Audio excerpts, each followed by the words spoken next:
जद दे पुत्र जवान हो गए ने, सख्त इन्हां दे बयान हो गए ने। साडी हुण जरूरत रही नहीं, अपने आप निगरान हो गए ने। जद दे पुत्र जवान हो गए ने। साडी गल ते कंन नहीं धरदे, वाडियां त्रेडियां गल्लां करदे। असी इन्हां वास्ते बालां, ये हुण बन गए वड्डे घर दे। जद दे पुत्र जवान हो गए, सख्त इन्हां दे बयान हो गए। सुख पुत्रां तो वारे असां, रखे जान तो प्यारे असां।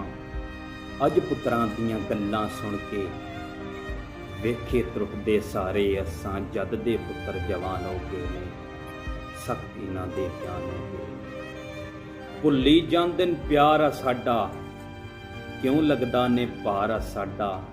अपने फैसले आप पे करदे न, रेहा नहीं एतबार साडा। जद दे पुत्र जवान हो गए, सख्त इन्हां दे बयान। मां प्यो अज हैरान हो गए ने। जद दे पुत्र जवान हो गए ने, सख्त इन्हां दे बयान हो गए ने। सख्त इन्हां दे बयान हो गए ने।